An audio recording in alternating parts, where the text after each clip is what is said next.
CC Cycle 2, Week 17. My name is Kristen Gibbs, and we're going to go ahead and dive on into some tutor ideas and what we did this week in our class. Starting off with history, it was a long one, but I normally read it out. Tell me about World War II leaders. World War II Axis leaders were Hitler of Germany, Tojo of Japan, and Mussolini of Italy. World War II Allied leaders were Churchill of England, Roosevelt, Eisenhower, and MacArthur of the United States, and Stalin of the USSR. So the way that this song works is it goes boom, boom, boom, boom. So I have the kids going up and down, and then what we ended up doing for this as well was we did it in funny voices. I passed around little sticks with the funny voices, and we sang World War II, Axis leaders were Hitler of Germany, Tojo of Japan, and Mussolini of Italy. World War II, Allied leaders were Churchill of England, Roosevelt, Eisenhower, and MacArthur of the United States, and Stalin of the USSR. And that's what we sang for history, and that was World War II leaders. When we were talking about World War II leaders, I also used these printouts. This is CC user Keppel, Keppel, and they get to look at the different leaders. And then the other thing that we also did is we moved on to our science. What is Newton's second law of motion?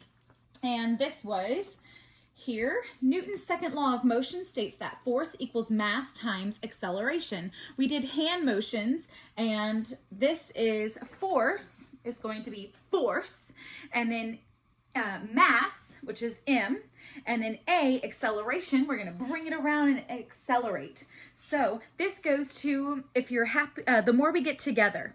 So the more we get together.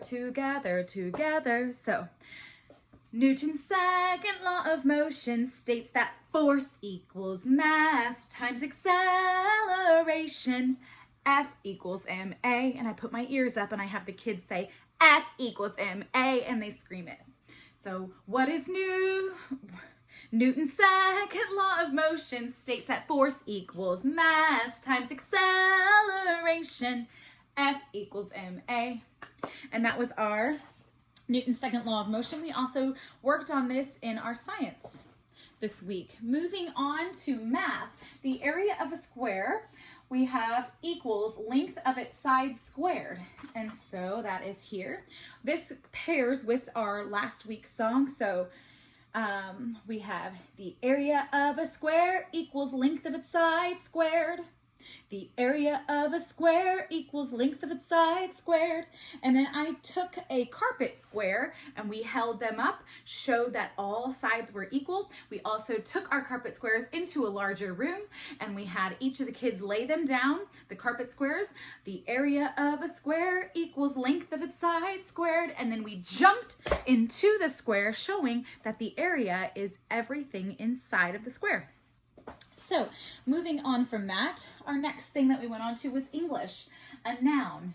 A noun names a person, place, thing, activity, or idea. So what we did was a person, we pointed to a person.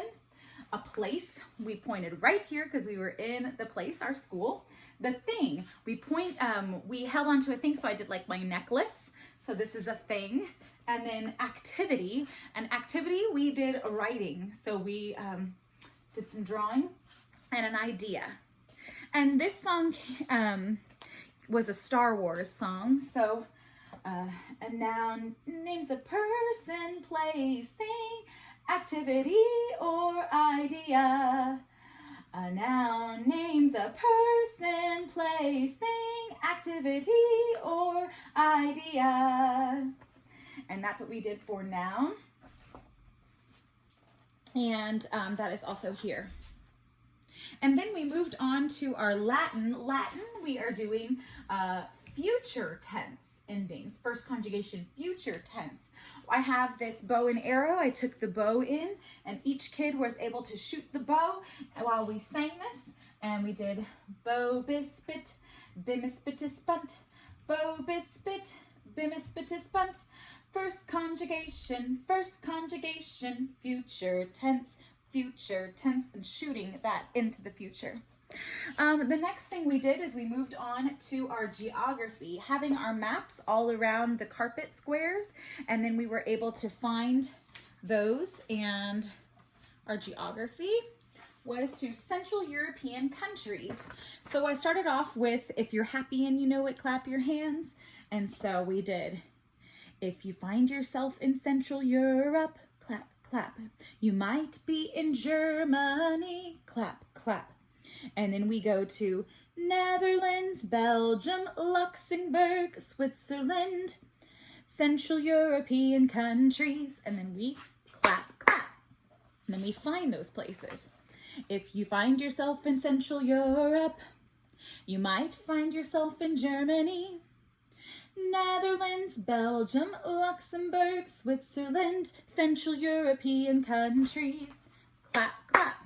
And then we can do it faster just to memorize the song. If you find yourself in Central Europe, you might be in Germany, Netherlands, Belgium, Luxembourg, Switzerland, Central European countries. And that's what we did for geography. So that was our math, history, science, Latin, geography, and English. Moving on to timeline.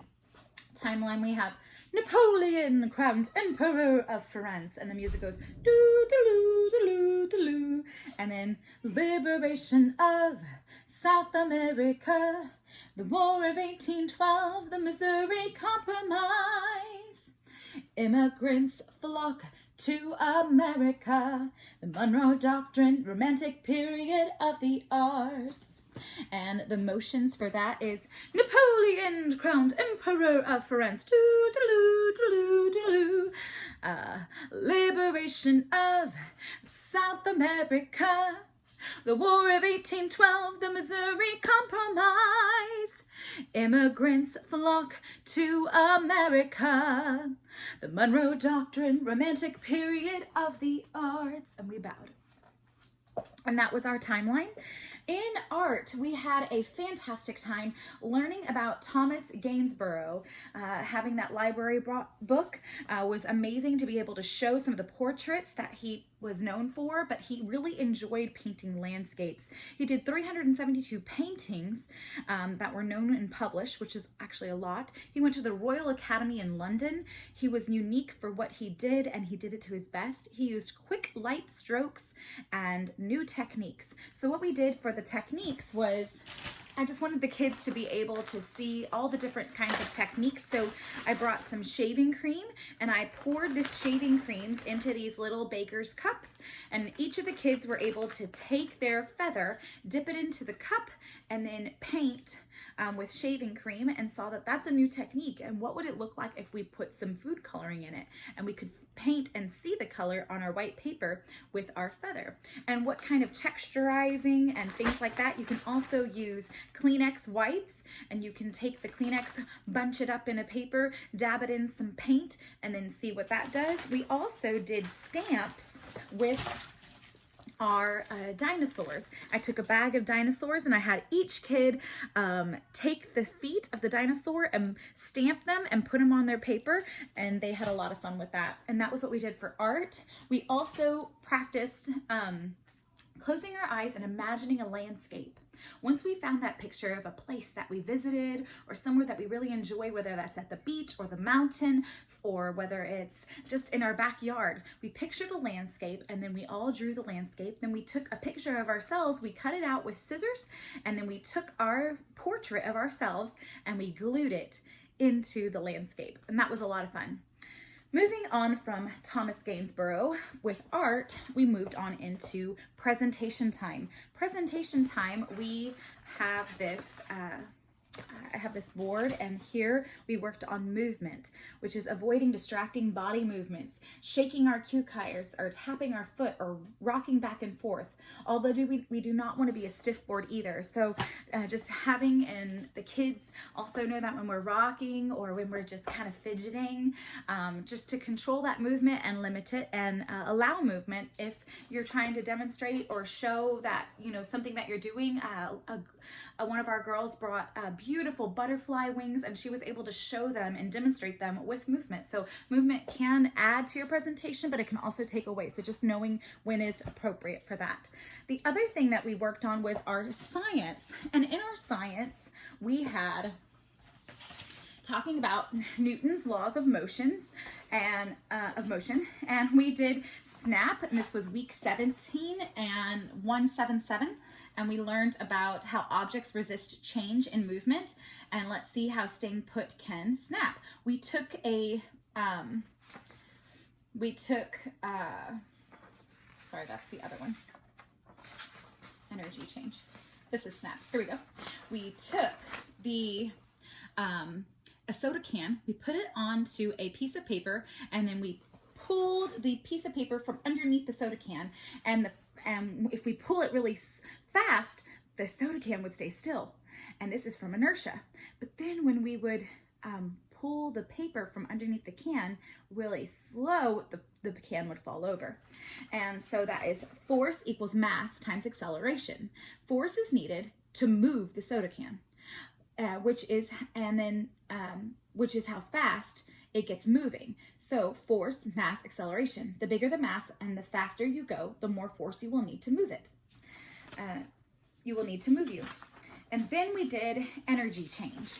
Energy change, we were talking how height affects the energy of moving objects, and we discovered the potential to getting things moving, meaning potential energy. Well, what is potential energy? Potential energy, energy that is stored at rest, and then kinetic energy is when we go. We sang our song, what are two forms of energy? Potential, kinetic, and potential, like here at the top, and then going down, the energy going down.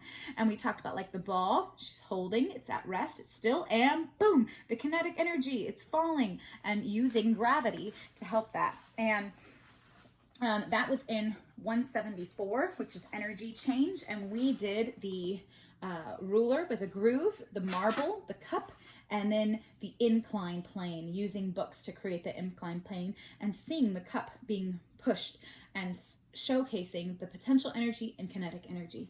And that was a lot of fun, and that was our science. We had a great time today. I look forward to seeing y'all next week. Bye.